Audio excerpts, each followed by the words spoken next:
Oh, it's been a lot of fun. It's been great getting to know every player instead of just one group. So that's the part I've enjoyed the most. You know, I have a 15-year-old daughter who I haven't seen a great deal because she's asleep when I come home and asleep when I leave. But she spends as much time with me as she can. Just excited for the opportunity. I'm very proud that Vanderbilt has given me this opportunity after being assistant for 30-something years. I was never consumed by being a head coach. My goal was to be a head coach in a good high school program one day. I did want to do that. And then upon becoming a college coach was very, frankly, a surprise at a very early age. I'm pretty energetic. I like to move around from group to group, and you know, some of them don't know quite how to take me. I'm a prankster or jokester somewhat.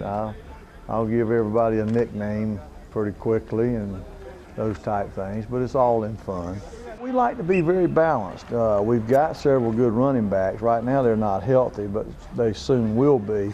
So we're excited about being able to run the football, but we like to throw it too, and we hope to be much better there.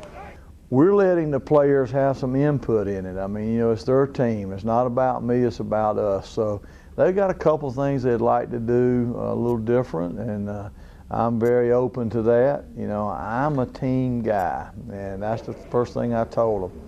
You know, not going to be one in white socks, one in this, doing their own thing. We're going to all be about team. I tell you, this whole class has been very special in the fact that, you know, each year our goal is to try to bring in a better player and step up, and that makes the previous ones better because competition. So we feel obligated to our older players to make sure we bring in a better guy so they can get better, and they help us in the process because they're our best recruiters. We'll probably play more in this freshman class than we ever have.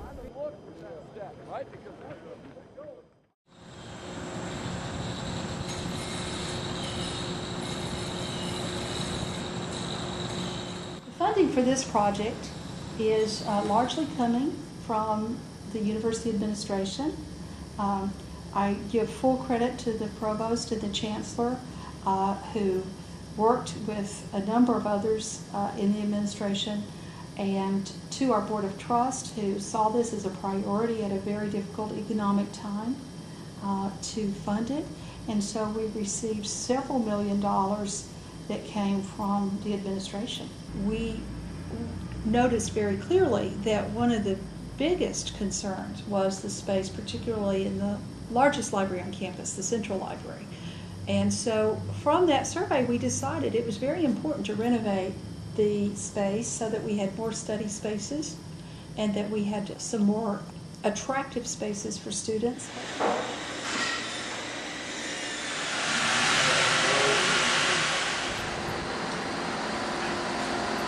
Not much during the regular year, but when finals came along, I spent a lot of time there because it was quieter and easier to focus.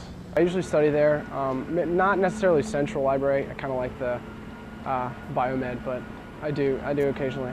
I don't know, it just doesn't have the ambience of the Commons really. So definitely like better lighting. It's a really dark, kind of dim place, and it'd be cool if you know, they had some nice windows or let some sunlight in or something. It'd be nice to kind of definitely make it a more friendly place to study, I think.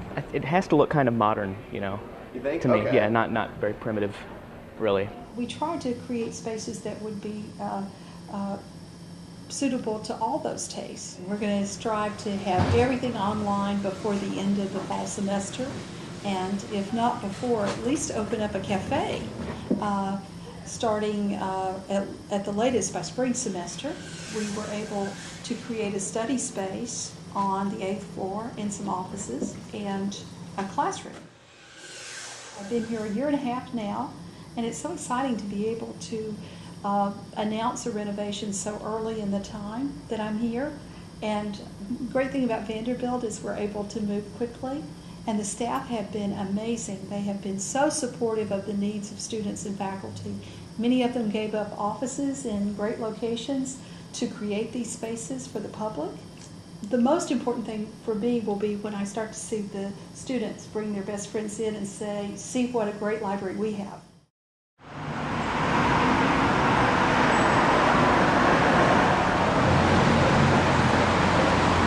The purpose of the ban was to avoid secondhand smoke exposure, to encourage our faculty, staff, and students to quit tobacco use, and to provide, for those who continue to choose to continue to smoke, to provide convenient locations that are not a disruption to non-smoking members of the university. The Med Center was the obvious first place to start completely smoke-free in 2008. And we're not unlike many, many other universities who've also done it that way. Where the medical center starts first, they clearly have an interest in the health of all of their staff, and their primary mission is healthcare. And so it makes a little bit more sense for universities to start that way. For the rest of the campus to move in that direction was just really following national and local trends. So we thought about this very carefully, because anytime something changes on a campus, it makes sense that we respond in a way that is responsible.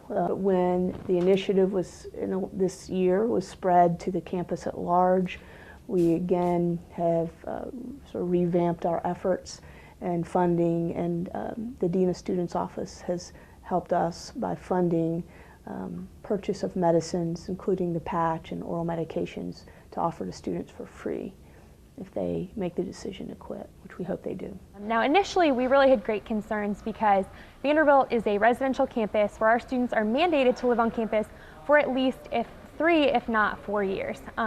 So we initially started conversations with a lot of administrators trying to figure out what the implications of policies were going to be. Now, we were always, as VSG, not in support of a complete ban on campus. We were trying to work as hard as we could to make a more moderated policy so that the changes that were impacting our students, both smokers and non-smokers alike, were really as limited as possible.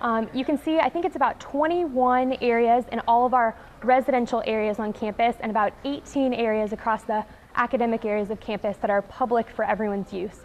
From an environmental standpoint, cigarettes cause a lot of problems in the sense that they have a lot of harmful chemicals that can leak into the soil and create a not so beautiful university that we all strive for.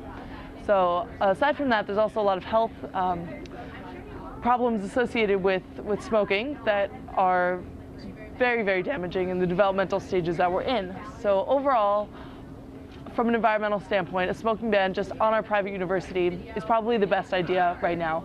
There are other places you can go to engage in smoking if that is what you so please. But otherwise, it's something that's not really necessary and maybe better elsewhere. Vanderbilt, as an institution, has continued to show respect for the smoker who chooses to continue that habit. But frankly, the national trend is to say that smokers do have the right to smoke. They should do that in a private area that does not infringe upon the rights of non-smokers who don't wish to inhale the secondhand or involuntary smoke exposure. The Surratt Student Center is really the centerpiece of all student traffic throughout the course of the day, so it's a great location. It's been an ongoing process. We've explored other places to expand. There was limitations in this building that really made it difficult to do the things we wanted to do, and the board was involved throughout this past year at looking at other locations on campus that we had considered. And really this opportunity in the Surratt Student Center arose in May, just as students were leaving. So it really it was a gift, unexpected, that fell into our laps. And so it really met all of the priorities that students wanted, because they would prefer to stay here. Anyone who walks in this building will be in front of media. You will see the Today Show, essentially through glass going on both in the VTV studio and the new Studio C. The project has been discussed for quite a while, and unfortunately the floods that happened in May actually kind of jump-started that process. So we're kind of hoping that the first floor renovation is a springboard to re-energizing Surratt. And so we're trying to create an environment that is more inviting, but not necessarily completely quiet. Now, that is still helpful, which is why the Baseball Glove Lounge is still here. It's a lot more visual now, you know, you see it, it's kind of got like a, you know, Today Show feel, like if people showed up with signs and stuff, it'd be great if it ever gets to that point. So, I mean, just being able to be a little more visible on campus, you know, it's always something we try to do. In the past, we've had studios that were in the bottom of dorms to in smaller little offices along the side, but I think the transparency, literally, of the windows and stuff that we have and some of the interviews that we're setting up, I think will hopefully get people excited about it and spark more interest in, one, following us online and everything that we do, but also getting involved, I think would be a really good outcome. I'm preparing myself for it. You know, I know it's going to probably be like a big rush, but I'm fine. I can't wait. I think it'd be very popular, actually, because everybody, who doesn't love frozen yogurt and smoothies and coffee, and then you can get it all at one place. So I think they'll be very happy with it. It's changed tremendously. We are in about 2.5 times the space that we had before. We were in a small studio that was also on the first floor of Surratt, but we literally only had room to do green screen sets. We can still do the green screen stuff, but we can also have multiple different set locations within the studio. It's more like a real studio set than what we had before. And the other big change is Studio C, which, as far as we know, it may very well be the first studio of its kind built with the intent to be a multi-use multimedia facility. It is fully cross-platform when it's fully functional. It will be fully cross-platform radio and television and multimedia production. So you can either do television in there, you can do radio in there, or you can do podcasting in there, phone interviews, things of that nature, video editing in there as well. One thing I know is that, as one example, there will be a stage that they can put there to have acoustic performers come in during lunchtime. They'll have different kinds of events that are scheduled for that space. They're going to use the courtyard more. The courtyard's essentially just been ignored. So there'll be more programmatic type activities that happen down there. And so, yeah, so it'll become a new focal point for students, I think.